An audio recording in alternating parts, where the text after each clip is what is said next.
You're standing at your kitchen counter on a Tuesday morning, coffee still warm in your hand, when you hear your teenager ask if they can borrow the car to drive 3 friends to school. It's an innocent question. One you've probably said yes to 100 times before, but in many states right now, that single yes could put your child's license in jeopardy before they even back out of the driveway. What used to be a simple part of growing up has become a legal minefield, and most families don't realize the rules changed while they weren't looking. This isn't just about young drivers, though. It's about all of us. The Second Amendment sits at the center of one of the most misunderstood areas of American law. People assume it works like free speech. You have the right, so you can exercise it anywhere, anytime. But that's not how it actually functions. The right to bear arms doesn't mean the right to carry a firearm however you want, wherever you want, without understanding the specific laws in your exact location. And here's the uncomfortable truth. What's perfectly legal in your home state can turn into a felony the moment you cross a state line. This confusion doesn't just create legal trouble, it creates danger. If you've ever wondered why gun laws feel so complicated, or if you've ever thought about buying a firearm but felt overwhelmed by the rules, stay with me. Understanding this topic isn't about politics. It's about staying on the right side of the law and making decisions that keep you and the people around you safe. What you're about to hear could change how you think about responsibility, rights, and what it actually means to be a lawful gun owner in America. Most Americans believe the Second Amendment gives them a straightforward right to own and carry guns. And on paper, that sounds simple enough. The amendment itself is only 27 words long, but those 27 words have sparked more courtroom battles, more state-by-state differences, and more real-world confusion than almost any other part of the Constitution. Here's what people get wrong. They think the Second Amendment is a blank check. It's not. It's more like a framework. Think of it as a foundation that every state then builds on top of in wildly different ways. Let me explain it with a comparison that makes sense. The First Amendment protects your freedom of speech, but you still can't shout false threats in a crowded theater. You can't commit fraud by lying on official documents. Your right to speak freely has limits when it endangers others or breaks specific laws. The Second Amendment works the same way. You have a constitutional right, yes, but that right exists within a structure of laws designed to balance personal freedom with public safety. The problem is that this structure looks completely different depending on where you live. Here's where it gets tricky. Some states operate on what's called shall-issue permit systems. That means if you meet the basic requirements, pass a background check, and complete any required training, the state has to issue you a permit to carry a concealed weapon. Other states use may-issue systems, where local authorities have discretion. Even if you meet every requirement, they can still deny your permit based on their judgment of whether you have a good reason to carry.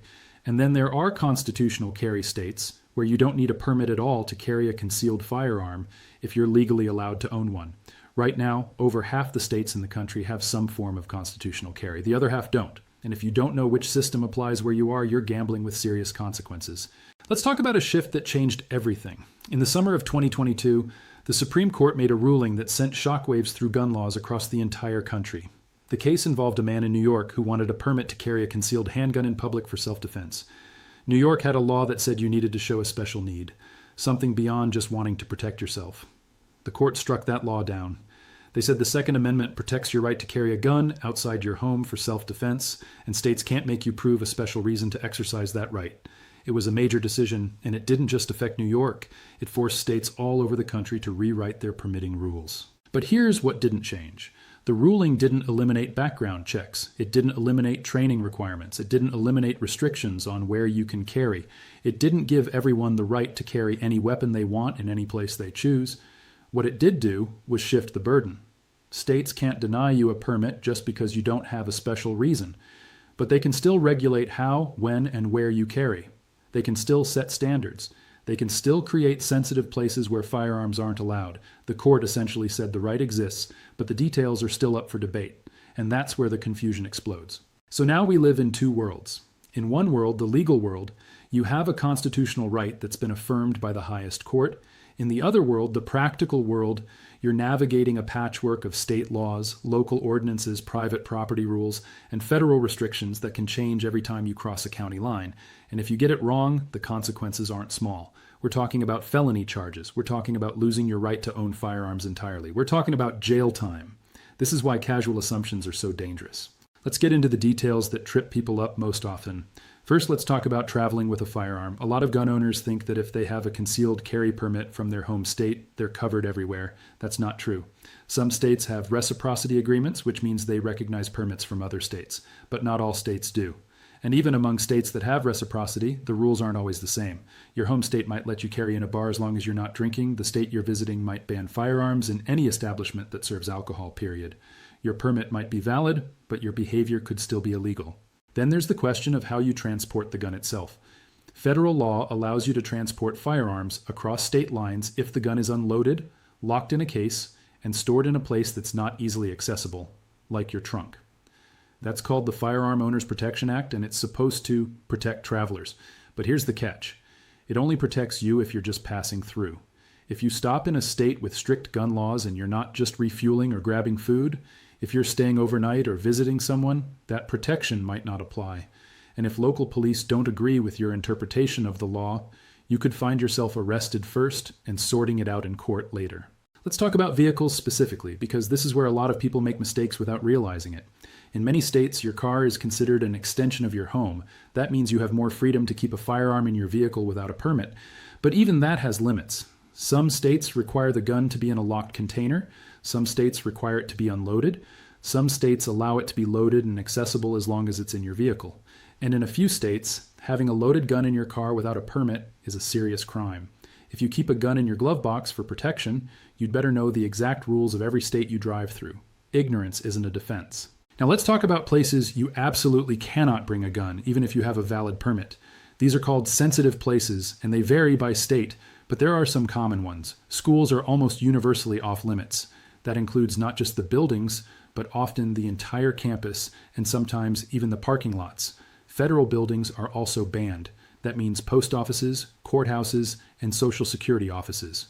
Most states also ban firearms in government meetings, polling places on Election Day, and airports beyond the security checkpoint. Private property is another big one. Even if your state allows concealed carry, a business owner has the right to prohibit guns on their property. If you see a sign that says no firearms allowed, that sign has legal weight in many states. Ignoring it isn't just rude, it can be a criminal trespass charge. Here's something a lot of people don't think about. What happens if you're involved in a situation where you actually have to use your firearm? Even if the shooting is ruled justified, you're going to be questioned, you're going to be investigated, and depending on the circumstances, you might be arrested while the authorities figure out what happened. This is why responsible gun owners often carry something called self-defense insurance. It's a policy that covers legal fees if you ever have to use your weapon in self-defense. Without it, even a justified shooting can cost you tens of thousands of dollars in attorney fees. The legal system doesn't just assume you were right because you had a permit. Let's talk about interactions with police. If you're carrying a firearm and you get pulled over, what you do in those first few seconds matters. Some states have what's called a duty to inform law. That means if you're carrying a gun, you are legally required to tell the officer immediately, even if they don't ask. Other states don't have that requirement, but it's still a smart idea. The worst thing you can do is reach for your wallet or registration and have the officer suddenly see a gun they didn't know was there. That's how situations escalate fast. The safest approach is to keep your hands visible. Tell the officer calmly that you have a firearm and where it is, and ask them how they'd like you to proceed. Most officers will appreciate the transparency, and the situation will go smoothly. Here's another area of confusion: buying a gun. Federal law requires background checks for any gun purchased from a licensed dealer. That's non-negotiable. The dealer runs your information through a system that checks for felony convictions, domestic violence misdemeanors, restraining orders, and other disqualifying factors. Most of the time, the check takes a few minutes. Sometimes it takes longer. If you're denied, you have the right to appeal, but the burden is on you to prove the denial was a mistake. Now, private sales are different. In many states, if you're buying a gun from another private citizen, not a dealer, there's no background check required. Some states have closed that loophole and require background checks for all sales. Others haven't. This is one of those areas where state law varies so much that you absolutely have to check the rules where you live. There are also federal laws about who can't own guns at all. Convicted felons can't own firearms. People with certain domestic violence convictions can't own firearms. People who've been involuntarily committed to a mental institution can't own firearms. People who are unlawful users of controlled substances can't own firearms. And here's one that surprises people. If you use marijuana, even in a state where it's legal, you're still prohibited under federal law from owning a gun. Marijuana is still a Schedule I controlled substance federally, and federal law trumps state law on this issue. If you fill out the form to buy a gun and you lie about drug use, that's a felony. Let's talk about what happens if you make a mistake. Let's say you're traveling and you didn't realize the state you're in doesn't recognize your carry permit. Let's say you walk into a building that prohibits firearms and you didn't see the sign. What happens next depends on a lot of factors. It depends on the state, it depends on the prosecutor, it depends on whether you have a criminal record. In some cases, you might get a warning. In other cases, you'll be charged. And if you're charged, you're looking at potential jail time, heavy fines, and the loss of your gun rights. The stakes are real. Here's a scenario that happens more than you'd think. You're at a family gathering, and a relative offers to give you a handgun as a gift. Sounds simple, right? But if that relative lives in a different state, that transfer has to go through a licensed dealer. You can't just hand a gun to someone across state lines, even if it's a gift and even if it's family. That's a federal crime called an unlicensed transfer. The legal way to do it is for the relative to ship the gun to a dealer in your state, and then you go through the background check process to pick it up. A lot of well-meaning people break this law without knowing it exists. Here's the part that frustrates a lot of gun owners. The laws keep changing. Courts issue new rulings. Legislatures pass new bills. What was legal last year might not be legal this year, and it's your responsibility to stay informed. The government doesn't send you updates. If you own a firearm or you're thinking about buying one, you have to actively keep up with the laws in your state and in any state you travel to. There are websites and apps that can help. Some are run by gun rights organizations. Some are run by legal groups. They're not perfect, but they're better than guessing. If you're serious about carrying a firearm for self-defense, take the responsibility seriously. That means more than just getting a permit. It means training regularly. It means understanding the laws. It means thinking through scenarios before they happen. It means being honest with yourself about whether you're actually prepared to use deadly force if your life is in danger. Carrying a gun isn't a casual decision. It's a commitment to a level of responsibility that a lot of people don't fully appreciate until it's too late. And if you're not willing to put in that work, you're better off not carrying at all. Here's my final thought, and I hope it sticks with you. The Second Amendment gives you a right, but rights come with responsibilities. You have the right to own a firearm. You have the right to protect yourself and your family. But you also have the responsibility to know the law, follow the law, and respect the fact that your decisions with a gun can change lives forever. The law isn't going to meet you halfway. It's not going to give you the benefit of the doubt just because you meant well. If you want to exercise your rights, you have to do it the right way. If you found this helpful, if it gave you a clearer picture of how gun laws actually work in America, then share it with someone who needs to hear it. This isn't about fear. It's about knowledge. And knowledge is what keeps people out of trouble. Drop a comment and let me know what surprised you most or what questions you still have. I'll do my best to point you in the right direction. And if you want more content like this, content that cuts through the confusion and gives you the straight truth, go ahead and subscribe. This stuff matters. Stay informed, stay safe, and make smart decisions.